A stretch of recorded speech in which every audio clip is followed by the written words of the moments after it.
So, yeah, you can see that, can't you? It appears to be another clock. Another Metamec, actually. We got old square Metamec over here. Or not square, rectangular. Big old rectangular. But here we have a smaller Mantel clock. Probably a bit later. I'm going to say early 50s maybe. Maybe mid 50s. Maybe late 50s. I don't know. I think it's 50s. And it has a similar movement to the one that I want to put in that. However, I'm not going to put this movement in there, because it turns out this clock, this particular model, I still don't know how. I need to remember to put that thing on the NAWCC, if anyone will respond, that is. I don't know. But yeah, I haven't been able to, well I'm able to, but I haven't identified this model yet. Either that or this square one, rectangular one. But yeah, this one looks like, I don't know what kind of thing that is. Is it walnut? I don't know anything about timbers. But it's a veneer on plywood, and it's got these little carved out feet. Looks a bit like a sphinx, or something like something holding on to something like that. A little bit shaped like a cottage loaf from the side. Nice and thick. This is as thick as the rectangular one's dial used to be, before it was chiselled away. And you can see it's got a strain reliever there which is intact. And it turns out this is actually a very, very, very, if not 100% original example of this model. And I had a job finding another one, actually, that wasn't in some way tampered with. And I think that instead of using this movement in the rectangular Metamec, this clock in itself is worth doing up as it is. I don't know how many people will agree with me on that, but there are much worse clocks, much more butchered already clocks out there that can donate their movements. And rumour has it that a movement has already been found. More on that another time. But these nice wooden feet really are good. That's it. It's got a nice Bakelite movement on the back of it. The early one with 3 knobs. Turn slowly to start, like that. Click, it starts. Move the hands in the middle, it says set, like there. Tick silent, yeah, you can make this tick if you want. I'll show you that another time. The problem with this is the cord's so short that I can't really show you unless I bring up an adapter to here, which I'll do probably at the end of the series if I get this working again. I mean, it is working already, that's the thing. I plugged it in earlier, checked the fuse and everything before I plugged it in. But yeah, it works as the eBay description said it worked.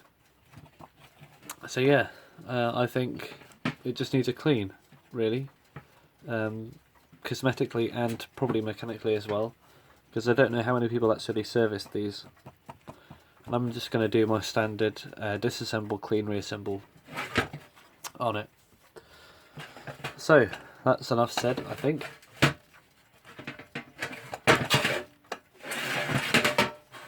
On with the series, I guess. So, I'm going to need to take this apart.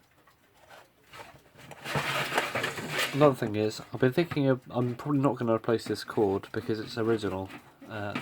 Original brown cord, I think, with the strain reliever on it. And unless I find some more like that, it won't work with single cord with 2 cores in it, because it won't work with that system they got up there. But if I do find some more brown, what is this? I don't know what it's made of. Brown cable anyway, brown wire, then I will replace it with a longer piece. But at the moment, this is all I've got. So, how do I start disassembling this? I don't know, to be honest. I can't remember if I've ever done one of these movements before. I would have done if the rectangular one would have came with its original movement in it. But I think I just need to find my long screwdriver and then we can get to it.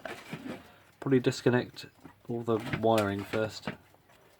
Tools acquired. And yeah, I just want to point out, in my box of plugs I have an exactly the same plug to the one that's on here, but without a bit chipped. So I'll probably replace it with this one. It's the same kind, and it actually has a sort of spacing grippy washer type thing in there that this one doesn't. So I may as well swap them over because that piece of plastic is broken off. So yeah, something I can do afterwards anyway, but I'll keep it on there. You can see the tray's back as well, the metal tray. Anyway, can I put this light on? No, that doesn't really help the situation, it just creates a shadow. Alright, so I think to take these wires out, I'll just unscrew them like that. Thank goodness they're buried so deep inside here, otherwise I can probably get an electric shock if this is on. Right, is that enough? Yeah, these just come out. Oh, look at that. How easy is this to rewire? And it's actually got its...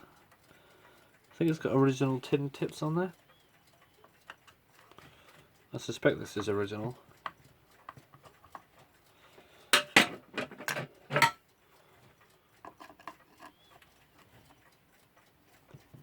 Excuse the hand. Just the right angle for screwing. Right, that is...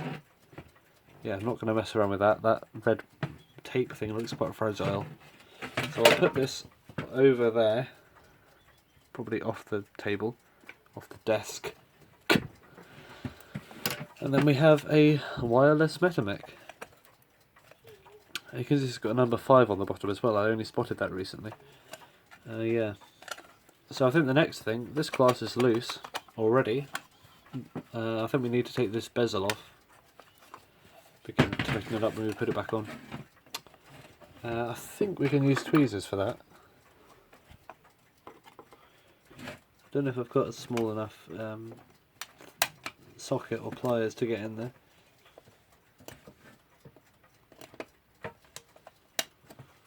May as well double check. Yeah, this is getting stiff actually.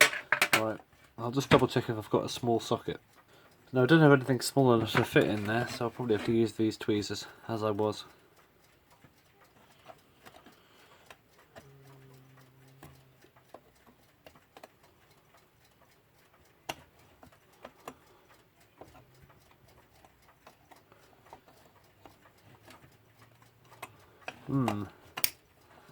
Bit difficult though.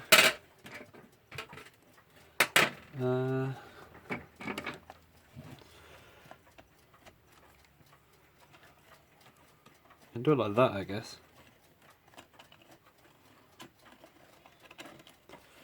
It seems to be working. Yeah, alright, I'll do it like that. Why not? If I can get this off, I will do the same for the other ones. Yep. Okay.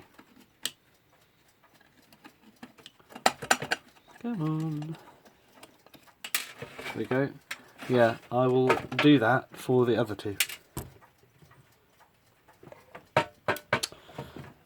So, that's them out, and I can see why they were loose, because they're such a pain to undo. They must be a real pain to tighten up as well. Is this bright enough, this video? I think it is. Right. I had to go in there with a nail and just do that, using friction. So we got this bezel, which could use a brightening. We have this glass lens, which is in pretty good condition apart from being dirty. And now we've exposed the front of it. I was going to say dial, but it's already one piece, isn't it? And that needs a clean. This whole thing does. So, in order to get this off, to disassemble it, we'll need to take these hands off. And they're painted white, which is a pain, because it means that they will be very, very difficult not to damage.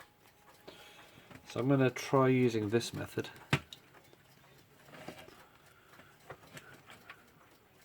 Oh, well, do you look at that? That worked.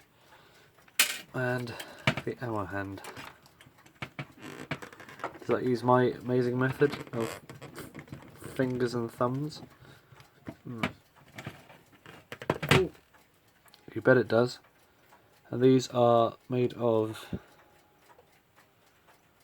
don't know, to be honest. I think they're brass. It's just gone old. So now the hands are off.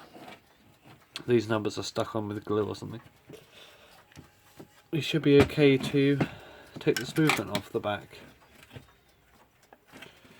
And it's sort of a cardboard type fibre thing. Probably similar to what the American war alarm West boxes are made out of.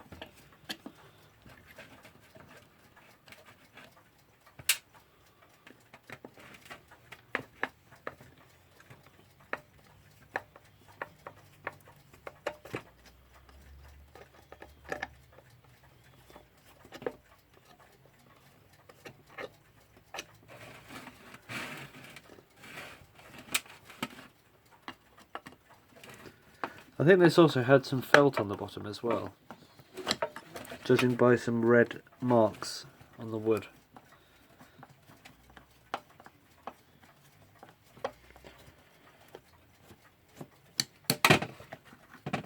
Right, would you look at that? Cardboard. Alright, this is empty, we'll clean that later. So let's concentrate on this. Yeah, it's got a bit of sellotape on there. I think they all have that, to be honest. Probably an observation window, but it's full of dirt. That's the hand setting. That's the start. Well, it runs, I know that. And the tick and silent. So we'll end this video now, and then commence the next video of opening this up.